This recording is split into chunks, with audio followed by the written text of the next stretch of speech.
Hey, Dan Anton here, and this is the tutorial video for your dashboard of CrowdSearch.me. And right here at the top, it'll tell you your total number of credits, and you can go ahead and add more if you need more. And then we'll list your total active campaigns, the total number of credits that you spent for today, and this number will change throughout the day. So if you have active campaigns that are spending credits, this number will increase as the day goes on. You'll also know your total credits spent for the month. And then we just remind you that one search boost is 1 credit and 1 minute of dwell time is also 1 credit. So you can edit your profile here through this link, change your email and your password if you want to.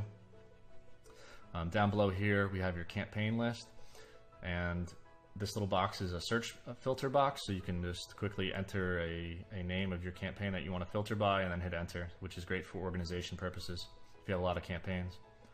So your campaign name is listed first, followed by your current rank, and this rank will update every day. You also have a refresh button here, which you can use if you're impatient and want to know your rank throughout the day. You have your daily credits spent, and again, this number will increase as this campaign spends credits throughout the day. We let you know if smart rank is enabled or not, and then you can very quickly turn off a campaign or turn it on depending on what you want. I'll just go ahead and take you through the process of adding a new campaign. So you would just enter in the campaign name, the URL,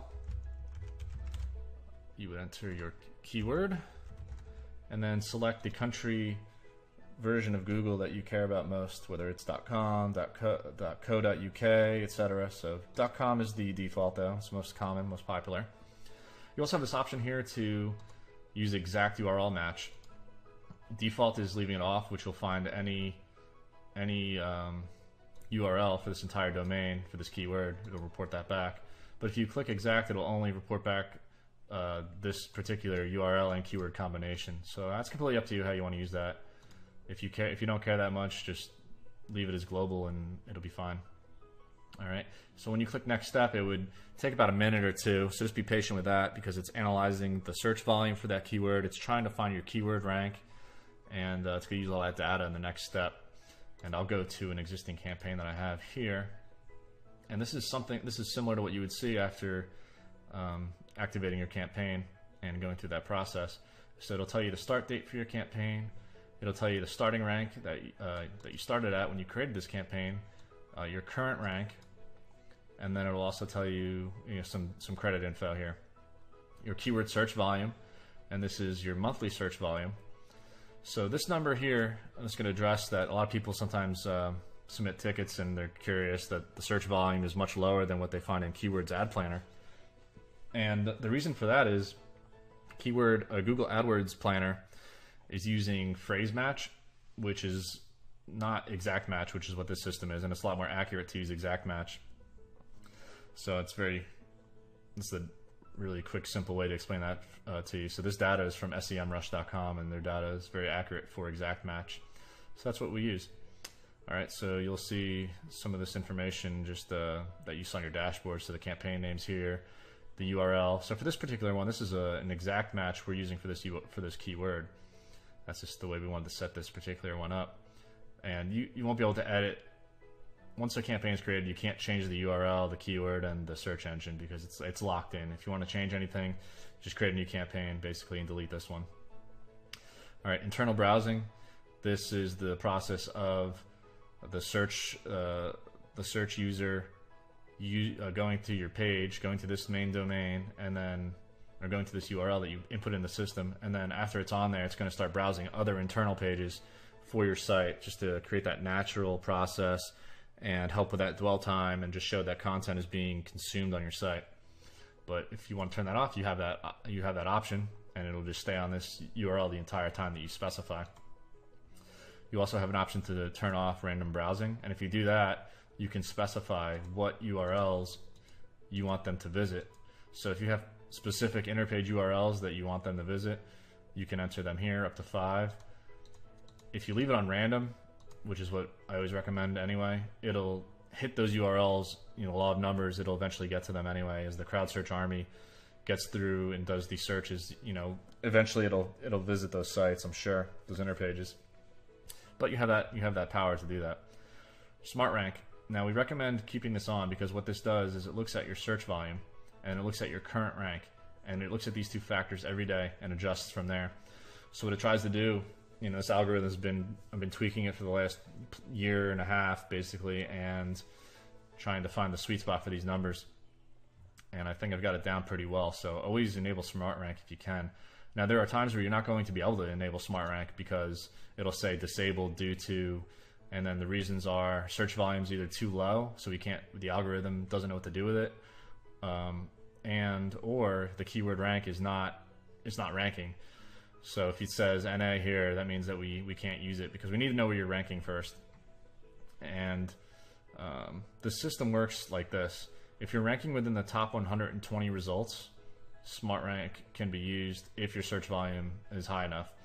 If you're not ranking the top 120 results, we basically have to go to what we call method 2. And method 2 essentially pairs your URL with your keyword and then clicks the listing.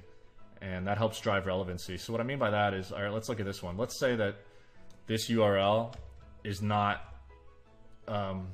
showing in the results for this keyword within the top 120 results. So what would happen is it would come here, and I've already conducted the search. Basically, you would do the keyword search, Jean Grey actress, and then space, and then the URL, and then click search. And then naturally, in almost every case, it's going to be the first listing, and then it can click the listing. So it still conducts an organic search, but it's what I call a relevancy search, because it's kind of a workaround. If you're not within the top 120 results, this is how we have to kind of get around that. And then this process builds relevancy and eventually will push you up into the top 120 results, so we can go back to normal organic search method 1. All right, now sometimes this search here for method 2, it'll use it'll put the URL first, followed by the keyword. Maybe it'll use different punctuation and stuff inside of the keyword itself. So again, random factors are built in to all aspects of this system.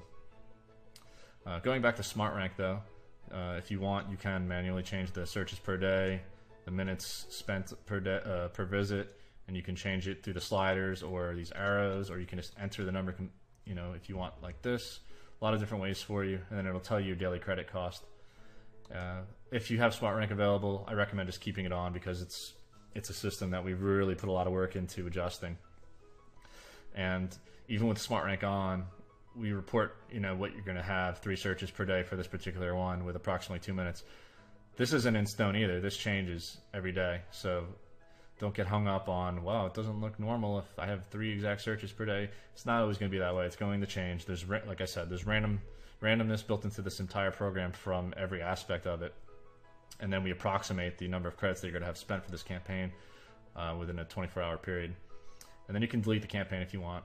But if you're happy with everything, just click save. And if you click view activity, this will show you a rundown of the last few searches that have been done by this by the CrowdSearch army.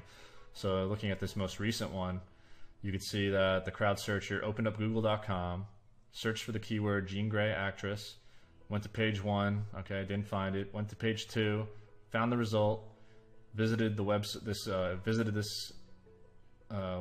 that was in the system, and then it started going to inner pages like that. All right, and let's see. So, all right, so sometimes it's not perfectly displaying the time for each page because this URL is really long, so it's kind of breaking that. I need to fix that. So for this one though, you can see the time spent, and this is how it's normally reported. So it was on page 1 for 11 seconds, page 2 for 16 seconds, found the result, visited this website for 213 seconds, and then it went to an inner page and was on there for 91 seconds, and then it was done. Okay, so that's how that person had conducted the search for that one. And I want to address this really quickly, a failed search. So a failed search, and this is something people ask about, can occur for a number of reasons. The most common reason is that the person lost internet connection. Could also be that they shut down their computer, they closed out a program, they had an error. Could be any kind of factor, and that's just it's expected, and there's really no way around it when you're dealing with this many real people in a system. So we try to mitigate that, but don't be alarmed by it. You're going to see some failed processes in your activity, and you're not deducted any credits in these cases. We just report it to you. I don't know why I really reported to you. I guess just to show you every aspect of this through complete transparency.